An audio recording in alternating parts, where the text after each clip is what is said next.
everyone. Welcome to another amazing pod. Late Night with Chefs, Struffle Boy and Doug reporting for duty. And yet another week, we have another amazing guest chef in the building tonight. Doug, introduce our guest chef of the evening, please. With pleasure. Hello, everybody. As Vlad said, thank you guys for tuning in again. We really appreciate your guys' continued support on this channel. Tonight, I have the pleasure of introducing Chef Kev D. Chef Kev D has done everything from author to chef expert, as well as appeared on Food Network and is currently rocking it in the private chef game. Chef, how are you doing tonight? I'm great. Thank you guys for having me. Appreciate it. Yeah, you're very welcome. Thank you for spending some time with us and our followers. We are excited to kind of divulge into your story. I know you have done a little bit of everything, and I know of a lot of those young culinarians who are hungry out there would definitely love to hear kind of where you started and, what your early successes were and, some words of wisdom. Yeah, I mean, I have done a little bit of everything now, but, I got that base in restaurants for 20 plus years. Yeah. Rewind a little bit. My first food memories, I think like a lot of kids, are with my grandmother in the kitchen, making the Sunday Italian meals and doing that. And even though it may have only been a handful of times, that's kind of burned in my memory, from the sauce being on the stove for like 50 Sunday gravy. Stirring the gravy, people coming over, staying all day and all night, eating, drinking, sitting around the table. So those are my first food memories. And then kind of fast forward to after high school, went off to business school in North Carolina, started working in restaurants, and then never looked back. So, I was a restaurant chef all over New England, North Carolina, for almost 25 years. Yeah. So Worked my way up. Yeah, that first culinary experience in North Carolina, did you start out doing, were you just like the prep guy? Did you kind of like, you had that feeling like you wanted to jump straight into the line, or how did that go for you? So started out as a sandwich cook, making sandwiches, burgers, stuff like that. One Saturday night, saute guy didn't show up. Guess what? You're promoted. You're promoted. 30-minute heads up, you're promoted. Meaning we have nobody else to do it, so you're promoted. Here's an extra $1. Yeah. Work my way up like that, while I was in school. Worked as a short order cook and then a saute cook, and then I ended up working at a really cool brewery called Spring Garden, which was kind of my first introduction to like fresh food, cool recipes and things like that. And then, after college, moved back to New England and bounced around to a ton of different restaurants, mastering stations and moving up, and became a sous chef at a place called Aqua Bistro when I was like 26, 27. A couple of years, same thing happened. Chef left, and I took over my first restaurant at age 28 as executive chef of Aqua Bistro. I would say advice to, any of the chefs that are working with Chef Kev D, don't take a day off, because, you never know what's going to happen. Chef's hungry out here. Back then, there was no days off. You right. busted your ass, you worked. People didn't show up. You went in on your day off and just worked your way up. And there's really no replacing hard work, because opportunity comes when you work for it. So, if I hadn't been there on that Saturday night that somebody didn't show up, somebody would have slid into my spot and my path could have been different. Right. But showing up and put your head down, because literally the first 10, 12 years of my career, I just had my head down and I was working. That's it. Working every weekend, every night, every holiday. And that's the best advice you can give to a young chef, is put in your time first. Like all this other fun stuff that we're going to talk about is amazing and it's super hard work, but you got to get that base as a chef first. And then when you go off into different worlds and different paths, you take what you know and you plug it in, but hone your craft first, and then good things will come. I think that's such an important topic, is, like you said, build that base first, build your foundation. Don't look at, all these, people who are doing all these amazing things. Who knows their stories and what they've gotten through? And so you just being able to share that, coming from a short order cook, from a line cook, making sandwiches, and then, what was that leap for you? Why was that push to sort of New England and taking on this, culinary experience outside of North Carolina? Well, my roots are in New England. I grew up in New Hampshire. And so I, not sure what I was going to do after school. Went back closer to home and a bunch of cool restaurants. Um, but I just always have a drive to do the best I can no matter what. So if I saw somebody that wasn't doing what they were supposed to do or something like that, I was always pushing and pushing to be better and work harder. And that's just kind of like the natural evolution on the way to get to the top of the restaurant chain is by Right. working hard. So some really cool places in New England. Ended up after all that taking over a catering company in Newport, Rhode Island, which offsite catering is a whole different animal. 16-hour days from you know Memorial Day to Labor Day with like a handful of days off that whole time. But you take your time off in the fall and winter, which is kind of cool.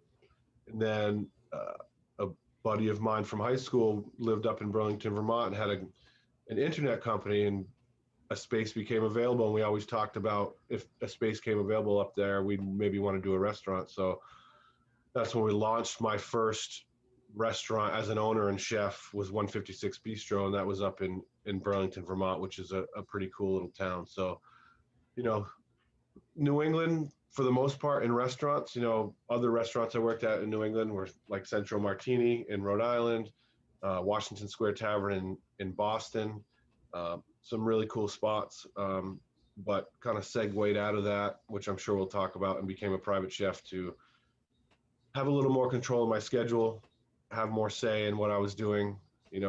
As you guys know, in a restaurant, you have to worry about people not showing up. The dishwasher breaks on a Saturday night. You know, things don't always go according to plan, and that's part of the fun. But it's also, as you get older, it's part of the pain in the ass bullshit. Right. Part of the heartache and what's keeping Yeah. you up at night as well. Right now, I have a lot more control. I still, for when I do big events, I have to count on other people to do their job, and I got a good team when it comes to that kind of stuff. But right now I just it's myself. So if there's any mess ups, which knock on wood, there's rarely any, it's my own fault and I have nobody to blame. So, and when I do well, I get all the accolades, which is awesome too. So, Right. uh, you know, I do miss some of the restaurant a little bit, but I get my fix kind of doing guest chef dinners at these different restaurants around the country, which is I get in there for a weekend, work with the crew, work at the front of the house and the bartenders. And so I kind of get that out of my system like once every other month when I go do these guest chef. Yeah. Yeah, just enough. I Yeah. I definitely understand that idea of, the strenuous strain of restaurants, but it you do kind of have that like that little itch that you have to kind of scratch. And Yeah. right now I'm going through a complete renovation and a brand new opening of a restaurant. And so it's been, administration work, deep cleaning, organizing, recipe writing, menus, prep lists for the last 4 months. And so part of me is yearning for the restaurant to be open, but part of me is also just yearning to have a dinner service where Yeah. I'm calling expo tickets, where I'm garnishing plates, where I'm, wiping stuff, where I'm asking the runner, why is it taking 20 minutes to, get to that table? There's definitely that love that you kind of, it doesn't ever really leave you. That's right. I do. You talking about that leading up to it reminds me of opening my first restaurant. And the night before our opening, it was me and my partner and a couple key employees, and we were just having a drink at the bar, discussing the next day and all that. And it was like, it was me or somebody else was like, enjoy this time right now because start tomorrow, we're off to the races, and there's no looking back. There's no being closed and having drinks in the bar. There's none of that going Right. on. Once you're open, it's like the craziness begins. So it was like that one day of lull between the 3 months leading up to it, and the next night, opening night, was like the calm before the storm. Right. And now you're out of the rocket ship and you're, going 1,000 miles an hour There's to, people at the door. There's purveyors. There's people showing up. There's employees and interview. It's just crazy. So yeah, yeah. that was kind of funny. That memory just popped in my head when you were talking about getting ready for Yeah. opening. Yeah. It's, this will be now the second restaurant that I've helped be a part of the opening team. And it's, you don't ever realize, when you start a job, at a restaurant, from the metro racks already being built, from the walk-ins already being laid out and labeled, from tables already being built, it's quite a different experience when you're the one putting those metro racks together, and you're the one building the Winco tables, and it's just it's a sort of passion, and I think you leave a piece of you Was with it that just restaurant. you building those Metro racks, or like the chefs and everybody, like the CDCs and the chefs as well? No, I was the Metro Rack guy. The chefs and the CDCs were busy writing the menus and the prep list. It was I was the first Metro Rack. I think I was maybe 18 or 19 But in I was trying to Ravenswood. get to a point where, like, you know, the things we forget is like, all the chefs touched every single part of that restaurant and Yeah. looked at like the placement of everything, where what because I think the flow of the kitchen is the hardest thing to predict, right? Within any space, especially when you're coming into a new space. All you have to hope for is you're in anticipation mode right now. Like you don't know Yeah. what, and that's like the hardest thing for me, to be in anticipation mode. I almost like I just like need to I can't wait on that. Like it's too much stress to me in terms of like getting anxiety about it. But once I Yeah. like mess up or whatever, I can own that, and then like once we get it moving, it's much easier for me. But definitely opening days are, I Waiting for can't the sleep show or to anything. start. Yeah, it's too hard. Yeah. But Chef Kev, appreciate you coming on the pod. I really want, before we get too far into like all the fun details and stuff, I'm really interested, as you are, I believe, one of the first chef from New England, or has a good, culinary background in New England. What is the culture like, prior to being, the sous chef and like kind of being the early gun in that game? What were the menus like? What were busy covers? What did you guys do?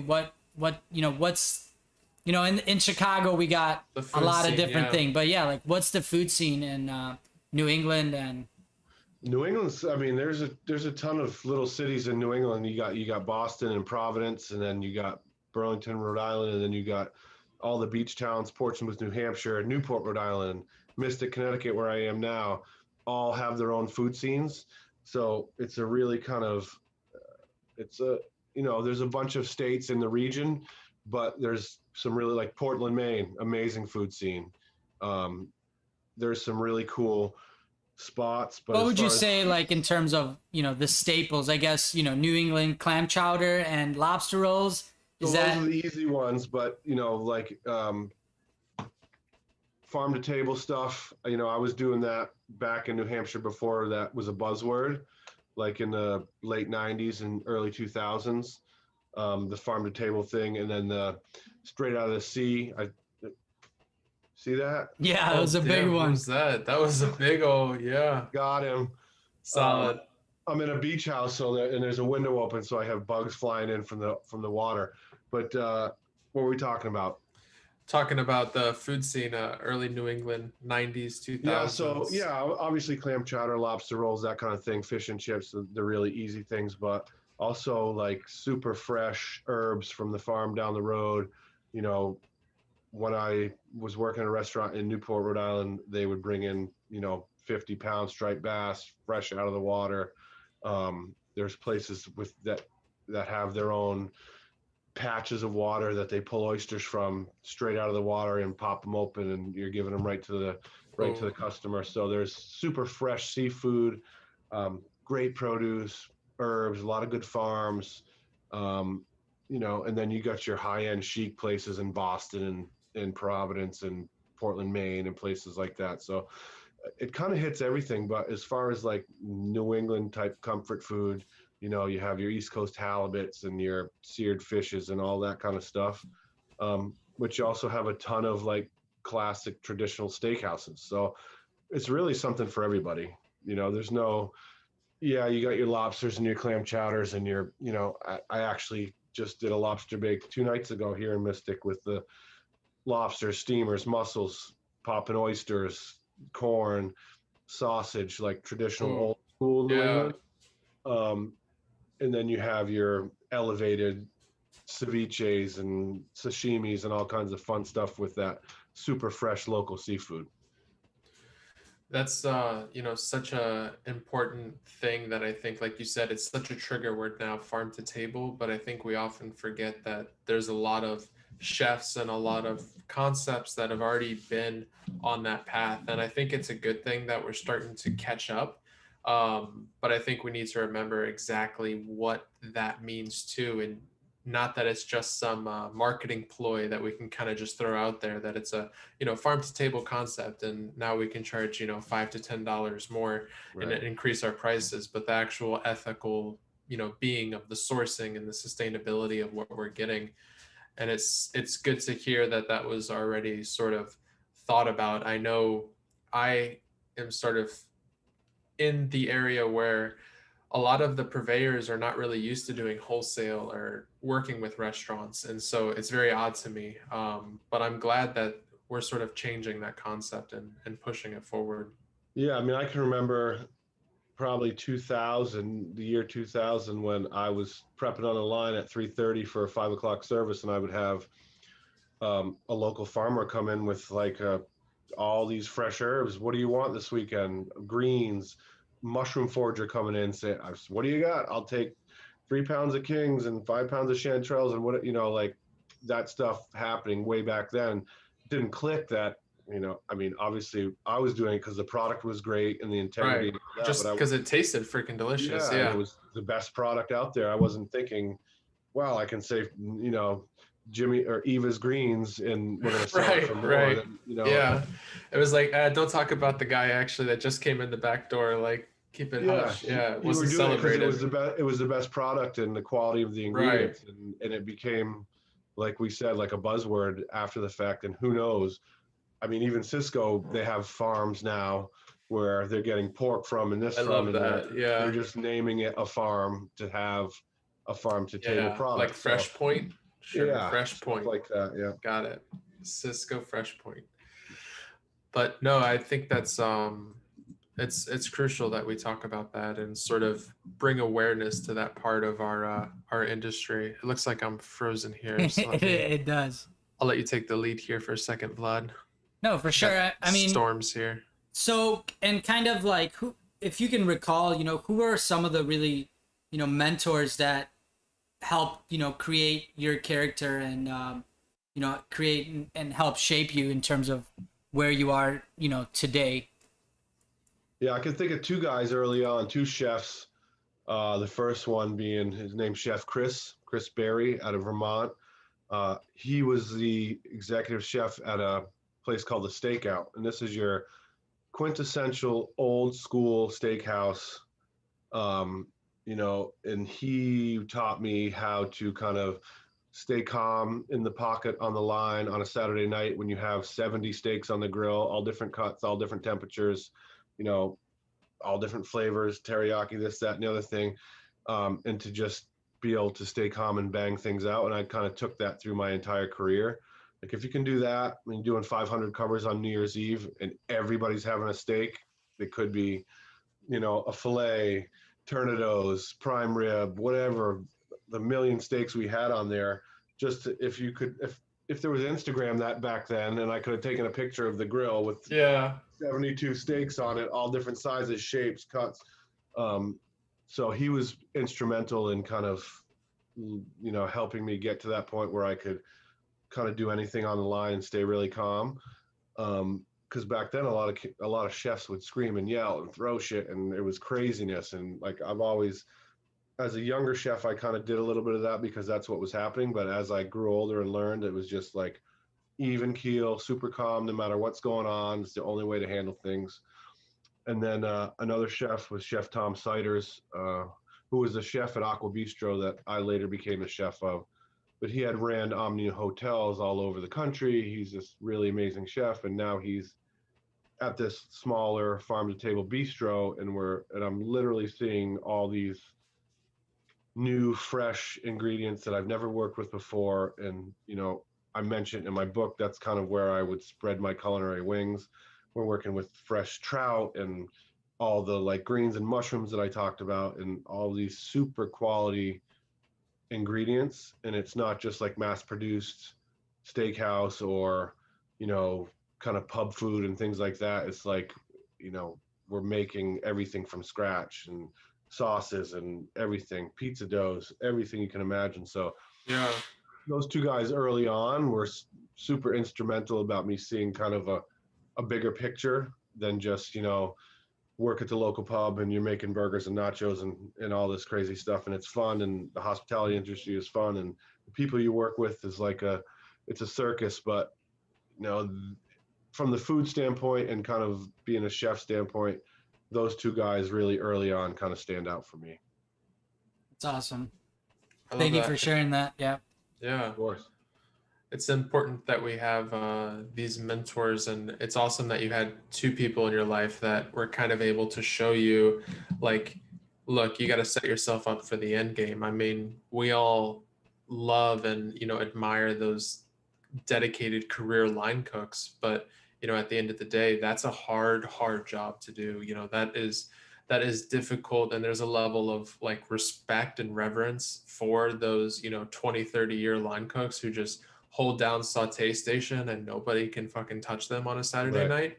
But that is a hard line to keep going sustainably, and it definitely takes a toll on you. Yeah, and you want to have those guys and girls on your team for sure. Yeah. But it's the ones that want to grow and like, what do you need? What's next? Type of thing. Those are the ones that are when you're hungry to do something. Those are the people Yeah. that you really want. You need some of those workhorses, 100%, no doubt about it. But Yeah. whenever you can get a bigger picture, one, it's never just about the money. If you go somewhere just for the money, it's probably not going to work out. You got to look at the big picture. There's money, of course, because you need to live and you have a family. Of course, you need to look at it. But how is this restaurant going to work out for me in the future? Is there growth potential? What does that look like? How is the management team? Like, you got to start looking at that kind of thing as a whole instead of just like, where's the next dollar? Where's the next burger that I'm going to make? You want to take a big picture approach. Yeah, I think that's so crucial. There's definitely, we all got to pay bills at the end of the month, but at the same point, is this kitchen, is this experience going to give you the education that you want to make that next step?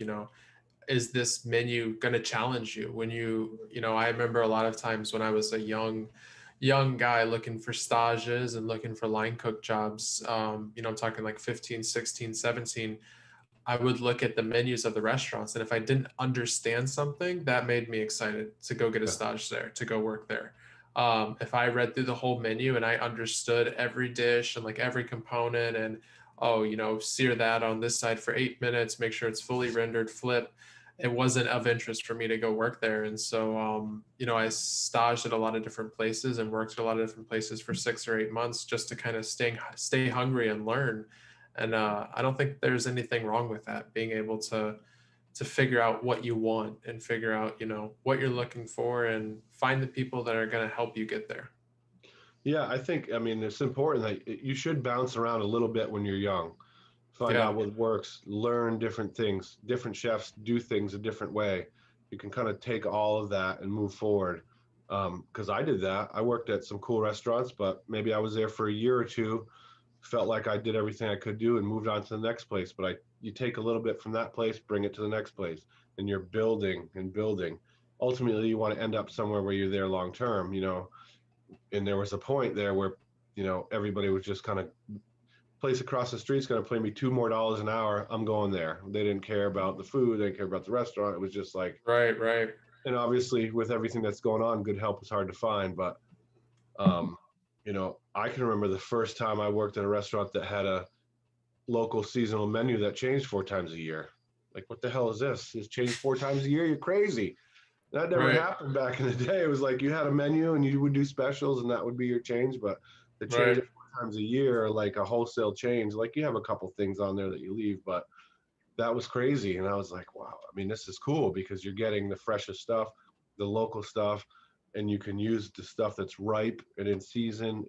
And those are the flavors, everybody, you know, people are using apples in the fall and drinking cider and doing all that. And maybe equate that with food, but there is a season for everything. And to have a seasonal menu just kind of like blew my mind. And it was like, you can literally change it every 3 months Right. and do something different. So if you're there for a couple years and you've gone through 10 menus, which you're learning so much more than that place that just has that one staple menu throughout. So that's a Right, great Exactly. thing. your entire prep list, mise en place, you know, even the neuron connections that you're making as your day goes on has to change because you're shifting. And I think Yeah. that anybody that's hungry, that is definitely a huge motivator to keep them, you know, being excited to wake up in the morning and you know, staying that, getting that hunger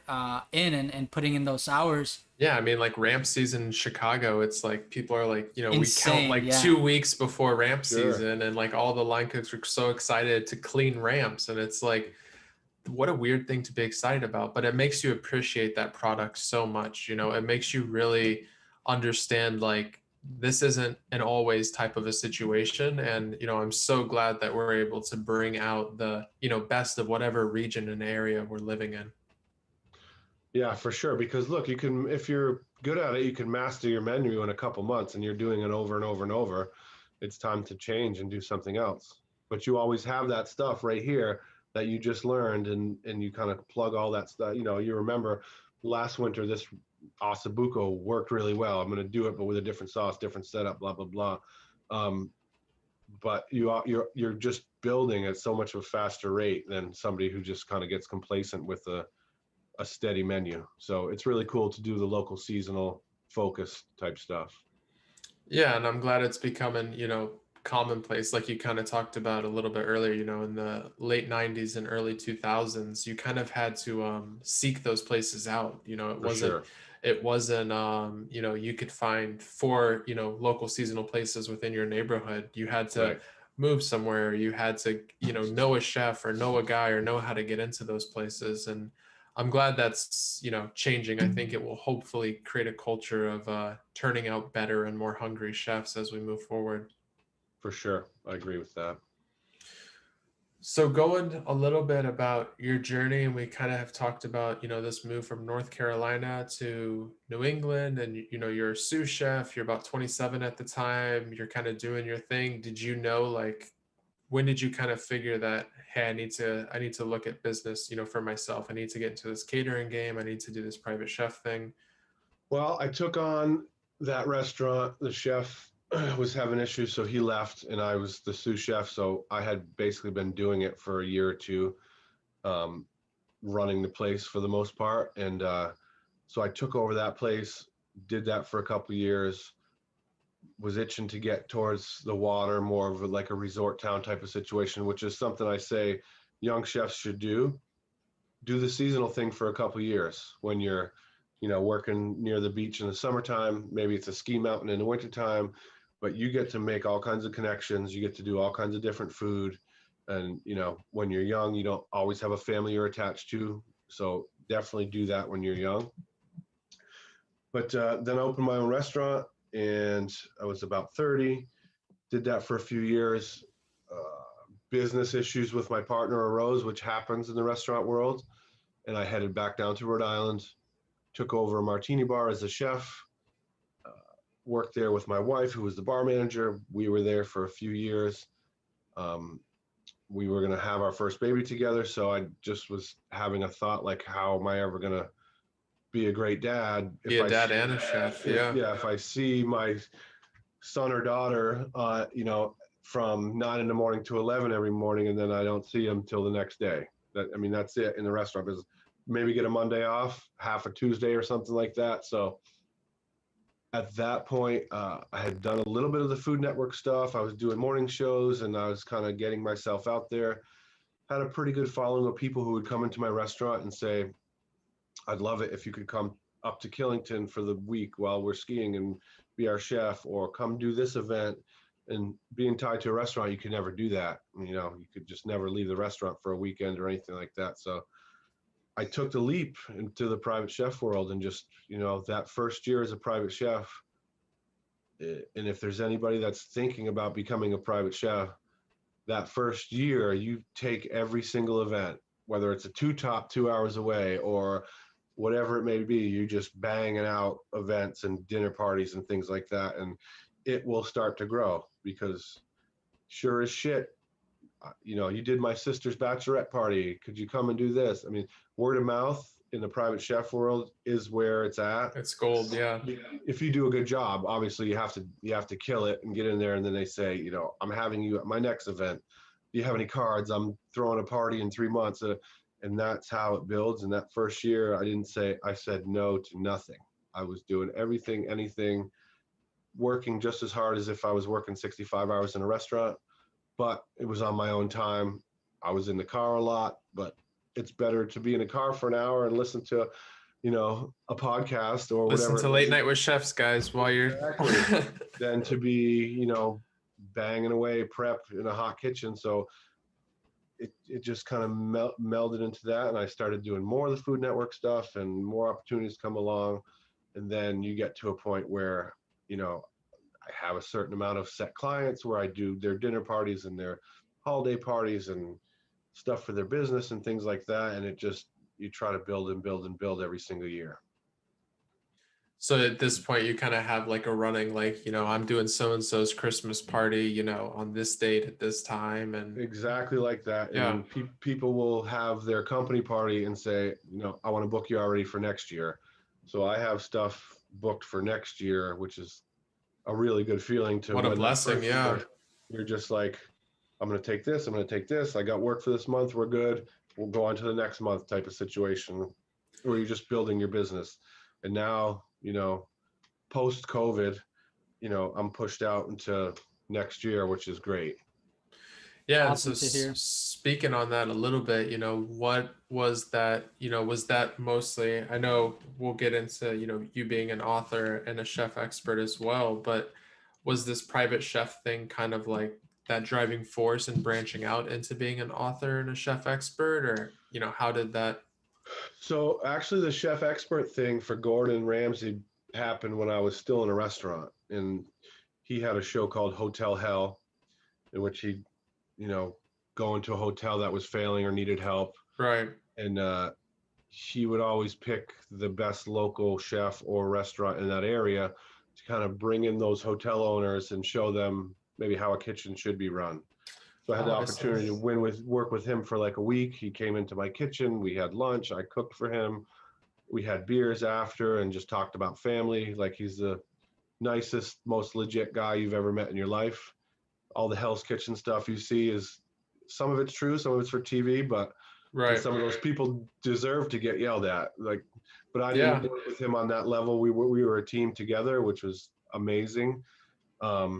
So that kind of happened before I became a private chef, which also helped me get to the next level to, you know, when people hear that you worked with Gordon or Bobby Flay or things like that, Right.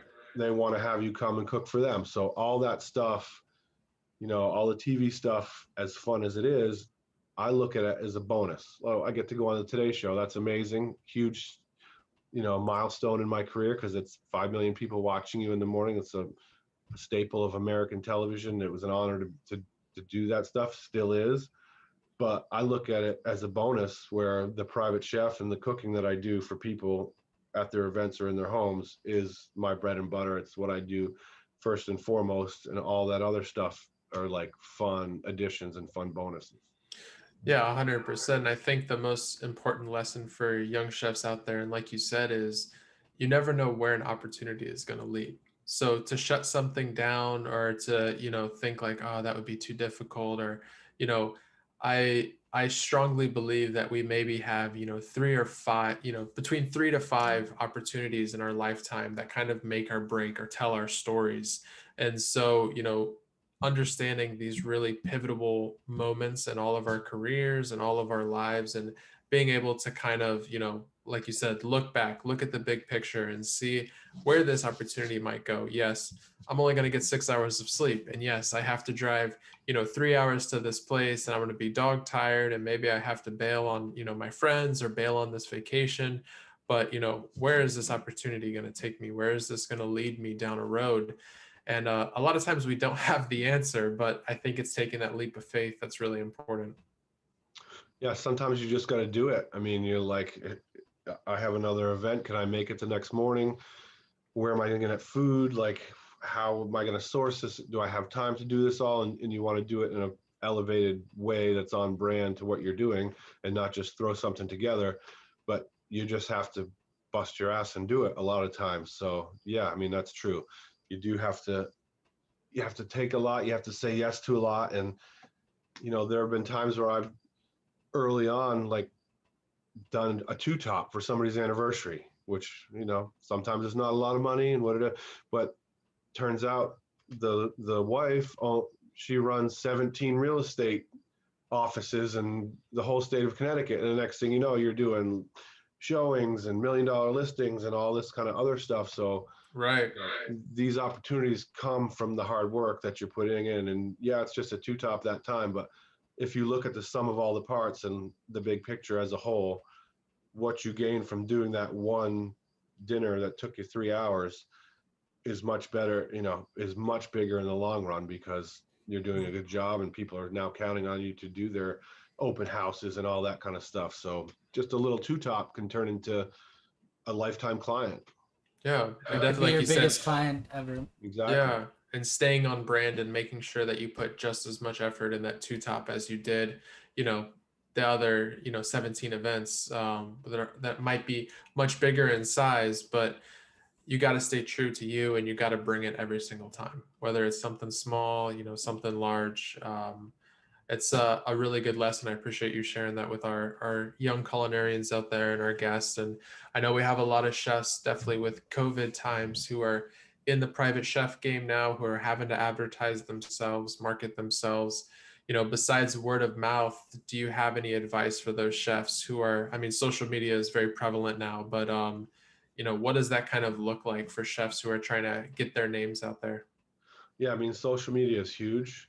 Uh, just the free publicity and coverage that you can get just by posting dishes on Instagram or an event that you did, um, that's huge. So you want to take pictures when, you know, obviously when it doesn't interrupt your event, but post, you know, tell people what you're up to. Social media is huge. And I think, just like we said, the word of mouth and doing a good job really speaks for itself. There's really no replacing that. To go into somebody's home and there's 12 people, you got to look at every single one of those as a potential client, because if you blow them away, they're going to want you to do their next 4 events and whatever it is. So, you know, between social media and, you know, doing a highly executed event, those two things, if you put your head down and do it for the first year or two, will make you successful. Because this COVID, although, you know, it was a massive pandemic and it was tough to get through, you know, the silver lining is that people are realizing that you don't have to be Tom Cruise to get a private chef. You know, you can get a 3 or 4 couples together and throw a dinner party, and it's not like you're not spending $20,000 or anything like that. A lot of people didn't even know what a private chef was, or that you could get one if you weren't some kind of celebrity or anything like that. So people are realizing, you know, maybe some people are still on the fence about going to restaurants, and there's masks and there's plexiglass and it's still kind of weird for everybody, but they still want to entertain, they still want to eat and drink and be with their friends. So they, And eat good food too. yeah, and why not just do it at my house or whatever. So people, it is kind of opening people's eyes to that. I mean, I was into it way before, but some of the chefs that I know that have just started, they're like, wow, like this is a thing. You don't really know until you get into it that it is an actual thing. It's kind of like the next step in the progression after you get out of a restaurant to becoming a private chef, to now you can control your schedule. You know, I still work all the time, don't get me wrong, but if I need to be home for a couple days with my kids, I can. If I'm on the road for 3 or 4 days, then I can be home for 3 or 4 days if I need to be. So in a restaurant, you don't have that flexibility. So Yeah, I love everything you said. As Doug is getting unfrozen here, and a little bit echoey, but I agree with everything you said in terms of the private chef gig. As COVID started, you know, that's where I was starting to go a little bit at a time. And what I found is that each event I did, I almost got 2 or 3 clients that booked me for the following events. And then it really like starts to, you know, really build and escalate from there. And then, you know, you're busy, but my instinct was, you know, I was doing it out of my house. I didn't have, you know, all this restaurant equipment and stuff like that. And it got to a point where I kind of had to put a stop or slow it down, and now I'm just taking events that fit, right, are on brand and stuff like that. But I love the idea that you said that you have to take everything. You have to, say yes to everything, because I think that's the only way to really get the opportunity, and really getting those, being at the right place at the right time. I think that comes with taking on as many opportunities as you can. Yeah, especially early on, because as I got bigger and bigger in my career, and people are saying, you need a manager, you need a this, you need a that, and you need a social media person and all that stuff. And I have found that nobody will work harder for you than you. So you can pay people, you can have people do stuff, but at the end of the day, it's still you. So, I do it all myself, and I enjoy doing it all myself, but nobody's going to hustle harder for you than you. So you can hire all these people to do what you do already, but if you just throwing money away, because at the end of the day, you're still like, well, why didn't you call this person? We could be doing this. Yeah, that first year or so as a private chef, you gotta, you just say yes to everything. There's just no turning anything down, because you're responsible now, so if you're not working, it's on you, because you're not doing everything that you can to be booking these parties. Right. You know, it's in a restaurant, you count on the clients to come into your restaurant, but like as a private chef or even a food truck owner, you're going to your clients. So it's like opposite bizarro world, so, but it's great. It keeps me very fresh, because I get a different group of people every night, a different menu every night, generally a different city every other night. um, and so I get to tell stories, and they're telling stories, and I'm meeting new people, and working in a different kitchen, which is really cool.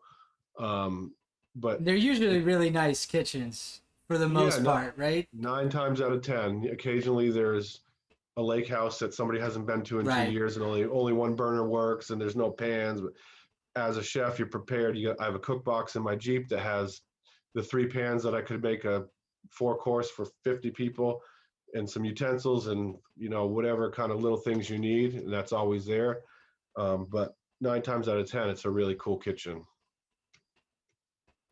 And as Doug was getting back, we were kind of talking about, the fact that, as you venture into the private chef, and I think in terms of any job or any career path that you choose, you have to kind of say yes to every opportunity, every little thing that comes your way, because your potential, that's where it lies. Your next, the doors that you can open with that are huge. And we were just going over that in perspective. But yeah, I was kind of going over the fact that I shut down my little private gig operations, and I'm trying to focus more on events, and do like one really cool event a month. And that's Yeah, kind of what same I want to here. do. Yeah, and I want to brand myself as Truffle Boy. I really do love truffles, and try to use them as much as possible and everywhere as possible. And people say what they say, but I really don't care. It's all about what you personally love, and what you want to stand for, and what brand you want to represent. So Truffle Boy it is. There you go, 100%. And yeah, the thunderstorms over here in Tampa are getting a little more severe. So it looks like our my Wi-Fi is cut out, but I still have a couple bars of cellular data to finish off this pod, which is awesome. But no, so Chef, we just really wanted to say we appreciate you coming on, sharing this knowledge. Before we kind of wrap things up, kind of give our followers or viewers a little bit of where they can come see what you got going on. Where can they check you out? Are you booking private gigs now? If someone's listening and wants to kind of hit you up and kind of learn a little bit more about this private chef game, how can they do that? Easiest way is chefkevd.com. You can see all my social and stuff there. Chefkevd1 on Instagram, and you can see cool event pictures and things that I have going on. I just did a really fun one for Steven Tyler's Janie's Fund, which was a charity event. We had a red carpet. We had, I made some cocktails on stage. We had like exotic cars there. American Idol winner was a performer at the end of the night. It was like coming out of the pandemic, everybody was just like so happy to party together and do all these things and have like a real true ticketed event again. We had over 150 people there, so it was really cool to be able to do that. But you can see all that on my Instagram, my webpage, and follow along. And I also, speaking of Steven Tyler, I'm a guest executive producer on the magazine Lifestyle, and this issue just came out, and you can get a copy at themagazinelifestyle.com. But this is a music issue. There's an article in here about me about doing a guest chef experience down in Huntsville, Alabama, where I get to work with local purveyors and whiskeys and beers and local wines and stuff to do pairings and get in front of 60 people and just do a fun 5-course meal at a restaurant, which, it's cool for them because they get to change up their menu for one night. And so that's the guest chef experience that I do all over the country at these different cool restaurants. We talked about, I did it up at the Essex and down in Miami at Morenas and kind of all over the place. So if I'm in town for a private chef gig or a food and wine festival, I always try to do like a guest chef dinner at one of these cool restaurants to get into the restaurant, work with other chefs, see how they're doing stuff, work with the front of the house, and also get to work with some cool beers and spirits and stuff like that. So that's pretty cool. So I got that going on. A lot of events coming up. I'm out in Vegas to do the nightclub and bar show, which is the end of June. So being back to Vegas after 2 years of this is going to be, pretty cool to see how they've shifted gears and things are being done there. And then, just doing private chef events all over the country. Well, I love it. that sounds amazing. I think doing the guest chef is not only really fun for all those as we were talking earlier about all those hungry cats that are in the kitchen want that next position. I think looking back at my early career and my early days as a line cook, anytime we did anything like that was like fun, like you were saying, right? Get the foundation, and then going on a talk show or doing anything like that, that's the bonus. That's almost when you're a line cook, that's like having those days where you come in and they're like, yeah, we got a buyout at 7:00 and it's 50 people, and then you're just coasting through it. It's not really Here's the menu. it's You're not prepping. really what service is, but it is what it is. It's more you're putting on a show, and you're really having fun, and you're really really interacting versus like focused in station, mise, fire, coursing everything out. So I think that was really, really cool that you brought all these different perspectives and different life experiences that we definitely haven't had on the pod before. And I think, just being all these opportunities that you put yourself into and all the awesome stuff that you've been able to do is just amazing, outstanding, and then motivates me and Doug to go out there and be even more open to as much opportunities as we can be. Yeah, and then I guess the one thing I'll say to people see me on TV and in magazines and all this, and that's awesome. And I'll have friends from high school reach out and be like, "You're gonna cook for John Legend. You've made it, right?" And I was like, "Well, shit, I haven't made it yet. Now the hard work starts. Like you get these gigs, it's not the end. Like if I'm cooking on a yacht for Kevin Bacon, like I have to go there and kill it. It's like, okay, now we have to work even harder to do, to make sure it's successful to do the next thing. So, oh, you're going to be on the Today Show. You've made it.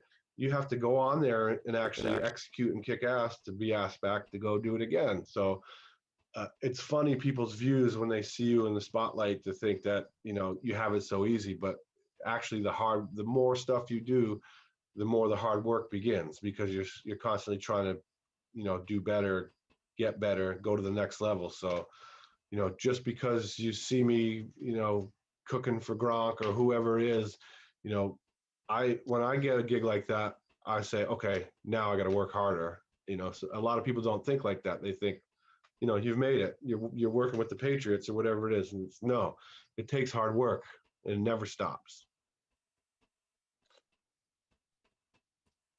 I love that. I love that. I don't know if Doug's frozen or not. It looks like he was trying to say something. But yeah, no, I think that's a very well said thought that you every time you kind of take that level up, it's you're you're taking on that much more responsibility, that much more pressure, and then the fact that this is kind of like you were saying, like a referral based system where people refer you and you kind of have to live up to whatever that person experienced and correlated, right? So, and everybody's perspective is a little bit different. So you always have to, be outstanding and, do everything superb and soigné and whatnot. Kind of as we wrap this up, I really want to, in terms of like, what's your style of cooking? What do you feel comfortable? Are you New American? Anything else? What's really influenced your food in terms of like your style, your signature dishes, or let's just say, what you've always kind of cooked in terms of the kitchens you were in? Yeah, well, back in the day, it used to be like New England seasonal, with that local focus, traditional stuff with a elevated spin. But now, not to toot my own horn, but it's so different all the time that I have to really kind of do everything. So, might be, a lot of times I send a menu that I think is going to work for a client, and, a lot of times like, sounds perfect, that's great. Other times I have a client who says, I want Italian, I want this, I want that. So you have to go and be able to execute that. So it's really different a lot. But, I'm super comfortable with seafood and meats and all that kind of stuff. So it really runs the table on what I do now, because it, especially like now I'm talking to you guys from Mystic, Connecticut. I have a client who's here. She's bringing her family around from all over the country. There's 14 of them, and I'm cooking for 7 nights. So I have to do a different theme or a different dinner, a different style every single night. It's a lobster bake. One night it's an elevated barbecue. The next night it may be a 6-course chef tasting with duck and all, so it's really all over the place, but it's good for me. Like I said before, that keeps it fresh and new, and I can constantly do new dishes and put things together that maybe you wouldn't be able to do in a restaurant on a nightly basis. Yeah, that sounds amazing. What an awesome what an awesome journey you've taken us through in all these different perspectives. I really want to say a huge thank you for coming on the pod, sharing your experiences, sharing your insights. Very inspiring, very motivational, and very humbling to hear everything that we talked about on this pod coming from you. We are big fans. We're going to be showing lots of love. We're going to continue to keep and build this relationship. Speaking for me and Doug, we had an awesome time connecting with you, and we're just incredible to have you on the pod. So thank you so much for coming on. Doug, any last words? No, I think that that wraps it up. Just appreciate your time, Chef, and sharing it with our followers and viewers. I know they love the insight, they love the stories, they love the difference of personal experiences, and it's great to see, like we said, a bunch of times on this podcast, it's great to see the other side of things and see what's possible. But remember that that the grind was there, that the foundation was built, and I think it's so important that we can't forget that step. Yeah, you guys keep grinding. Doug and Truffle Boy. There's the late night with chefs. Appreciate you guys for having me. Thank you so much, Chef. It was such a pleasure. Thank you everybody for tuning in tonight. You guys have a safe night. Doug looks like he's in the middle of a winter storm there. Little hurricane coming in. The thunder is no joke over here in Tampa, Florida right now, guys. All right, everyone, stay safe. Have a beautiful evening. Bye bye. All right, guys. Thank you. Thank you so